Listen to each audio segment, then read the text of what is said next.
মাননীয় প্রধানমন্ত্রী এসেছিলেন। রামিসার মা বাবা এবং তার বড় বোন তারা উপস্থিত ছিলেন, সান্ত্বনা দিয়েছেন। আমরা আশ্বস্ত করেছি পুলিশ ডিপার্টমেন্ট দ্রুততার সাথে আসামিকে গ্রেপ্তার করতে সক্ষম হয়েছে এবং আসামি তার স্বীকারোক্তিমূলক জবানবন্দি 164 ধারায় 164 স্টেটমেন্ট যেটা বলি সেটা করেছে। এখন চার্জশিট দেওয়ার পালা।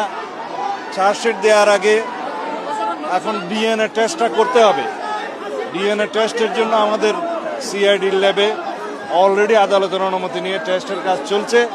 ডিএনএ টেস্টের নিয়ম হচ্ছে যে 48 ঘন্টা সময় লাগে, যেহেতু এটা বৈজ্ঞানিক বিষয়।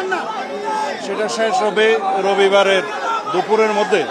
আমরা রবিবারের বিকেলের মধ্যে ইনশাআল্লাহ আদালতে চার্জশিট দাখিল করতে পারব এবং তারপরে অত্যন্ত দ্রুততম সময়ের মধ্যে যাতে বিচার কার্য নিষ্পন্ন হয় সেজন্য আমরা চেষ্টা করব, যাতে সর্বোচ্চ শাস্তি নিশ্চিত করা যায়। সেজন্য প্রসিকিউশনের পক্ষ থেকে আমাদের জোর চেষ্টা থাকবে। আর মাননীয় প্রধানমন্ত্রী আশ্বস্ত করেছেন রামিসার বড় বোন তার জীবনের সমস্ত পড়াশোনার খরচ এবং তার অন্যান্য আনুষঙ্গিক ব্যয় সব কিছু উনি বহন করবেন এবং রামিসার মা বাবা এবং রামিসার বড় বোনের জন্য একটা আশ্রয়স্থল, তারা নিরাপদ আশ্রয়স্থল চেয়েছেন, সেটা মাননীয় প্রধানমন্ত্রীর প্রতিশ্রুতি দিয়েছেন। খুব স্বল্পতম সময়ের মধ্যে সেটার ব্যবস্থা করবেন।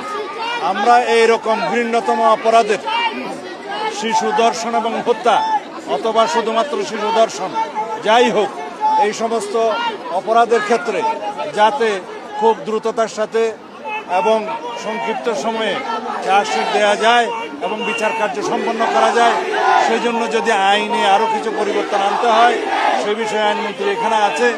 তিনি আজকে কথা দিয়েছেন, ক্যাবিনেট মিটিংয়ে আমাদের এটা আলোচনা হয়েছে, তিনি সেই বিষয়ে আইনি সংস্কারও সাধন করবেন। যেখানে প্রয়োজনীয় সংশোধনের দরকার সেটা আমরা করব।